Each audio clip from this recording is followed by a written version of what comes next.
بسم اللہ الرحمن الرحیم۔ اچھا جی، آج کی گفتگو کا آغاز ہم ایک کہانی سے کرتے ہیں۔ وہ کہانی فرضی بھی ہو سکتی ہے، ضروری نہیں ہے کہ یہ کہانی حقیقت ہی ہو، لیکن آپ نے جو اس کہانی میں چیز سمجھنی ہے، وہ اس کہانی کا جو نتیجہ ہے یا جو اس کہانی سے ہمیں ایک سبق ملتا ہے، وہ سبق آپ نے اپنے ذہنوں میں بٹھانا ہے اور اس پہ عمل کرنا ہے۔ کہانی یہ ہے کہ ایک گاؤں میں دو بچے رہتے تھے۔ ایک کی عمر تھوڑی زیادہ تھی اور ایک عمر میں چھوٹا تھا۔ آپ یوں سمجھ لیں کہ ایک 10 سال کا تھا اور ایک 7 سال کا بچہ تھا۔ اور ایک دن یوں ہوا کہ وہ دونوں کھیلتے کھیلتے اپنے گاؤں سے دور کسی علاقے میں نکل گئے، اور وہاں انہوں نے راستے میں ایک کنواں دیکھا تو ادھر کھیلنا شروع ہو گئے۔ ایک بچہ جو بڑا تھا وہ کھیلتے کھیلتے اس کنویں کے اندر گر گیا۔ اب ارد گرد کوئی موجود نہیں تھا کہ اس بڑے بچے کو اس کنویں کے اندر سے نکالے۔ تو اب جو چھوٹا تھا اس نے جب دیکھا کہ کوئی ان کی مدد یہاں پہ نہیں کر سکتا، تو وہاں ایک بڑا ڈول پڑا ہوا تھا جس سے لوگ پانی نکالتے تھے۔ اس نے وہ ڈول کنویں کے اندر پھینکا اور جو بچہ کنویں کے اندر بڑا بچہ گرا ہوا تھا وہ اس ڈول کا سہارا لے کے باہر نکل آیا۔ اس نے باہر سے کھینچا اور وہ باہر نکل آیا۔ وہ کھیلتے کودتے شام کو واپس آئے اور انہوں نے واپس آ کے اپنے گاؤں میں یہ بات بتائی کہ اس طرح یہ بڑا بچہ کنویں میں گر گیا تھا اور چھوٹا کہنے لگا کہ میں نے اس کو بچایا اور اس کنویں سے نکالا ہے۔ گاؤں کا کوئی بندہ بھی ان کی اس بات پہ، اس کہانی پہ یقین کرنے کو تیار ہی نہیں تھا کہ آپ تو یہ اپنے پاس سے کہانی کڑ کے لے آئے ہو۔ ایسے کیسے ہو سکتا ہے کہ ایک اتنا بڑا بچہ ہے اور اس کو آپ نے کنویں کے اندر سے نکال لیا۔ تو یہ سلسلہ چل رہا تھا۔ ان کو گاؤں میں ایک معتبر آدمی رہتے تھے، بزرگ تھے۔ وہ ان بچوں کو پکڑ کے گاؤں والے ان بزرگ کے پاس لے گئے کہ جی یہ ہمیں یہ کہانی سنا رہے ہیں کہ یہ بڑا بچہ کنویں کے اندر گرا ہے اور چھوٹا کہتا ہے میں نے اس کو نکالا ہے۔ تو وہ بزرگ کہنے لگے کہ یہ جھوٹ نہیں بول رہے، یہ سچ کہہ رہے ہیں۔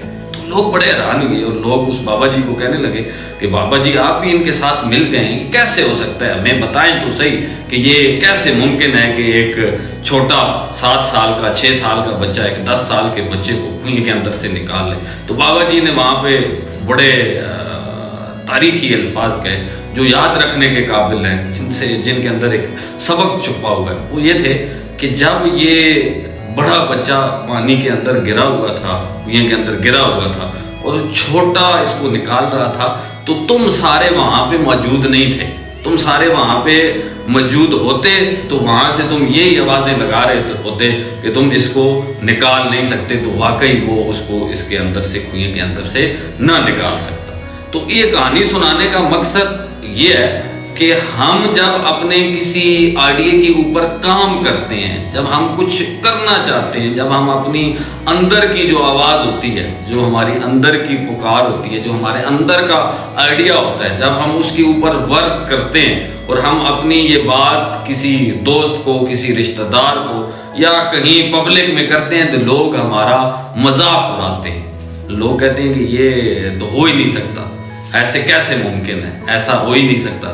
تو لوگوں کا تو یہ ایک نظریہ ہے، وہ تو آپ کو ہر جو پازیٹیو اینگل بھی ہے اس کو نیگیٹو کر کے دکھائیں گے۔ تو آپ نے لوگوں کی باتوں کے اندر نہیں آنا۔ اگر آپ واقعی زندگی میں کچھ کرنا چاہتے ہیں، آگے بڑھنا چاہتے ہیں، تو لوگوں کی آوازوں پہ، ایسی آوازیں جو نیگیٹو ہیں، جو آپ کی انرجی کو کم کر رہی ہیں، ان پہ کان نہیں دھرنے۔ آپ نے فوکس کے ساتھ، آپ نے ڈٹرمینیشن کے ساتھ، آپ نے ایک ول کے ساتھ، آپ نے ایک ارادے کے ساتھ، ایک مضبوطی کے ساتھ، ایک یقین کے ساتھ اپنا سفر جاری رکھنا ہے۔ جب آپ کو یقین ہے کہ آپ نے پہنچنا ہے کسی مقام پہ، تو پھر آپ نے ارد گرد کی آوازوں پہ کان نہیں دھرنے۔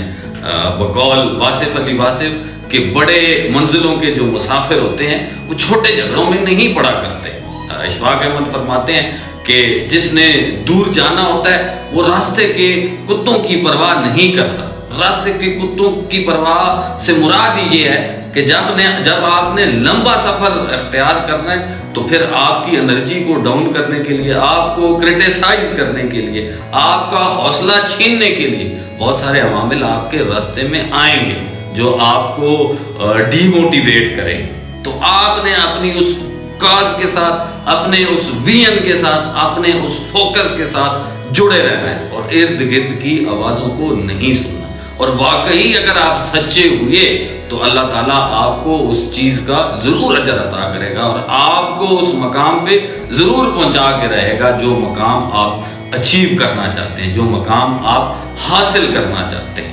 تو میری آپ سب سے یہ گزارش ہے، جو کوئی بھی بڑا سوچ کے بیٹھا ہوا ہے وہ بالکل ٹھیک سوچ کے بیٹھا ہوا ہے، اس کی سوچ بالکل ٹھیک ہے، بس اس نے کرنا کیا ہے، کرنا صرف اتنا ہے کہ ارد گرد کی آوازوں پہ کان نہیں دھرنے، اپنے کام پہ فوکس کرنا ہے اور چلتے رہنا ہے۔ ایک دن آئے گا کہ اللہ ضرور آپ سب کو، جو بھی بڑا سوچ رہے ہیں، اللہ آپ کو ضرور کامیابیوں سے ہمکنار کرے گا۔ بہت شکریہ۔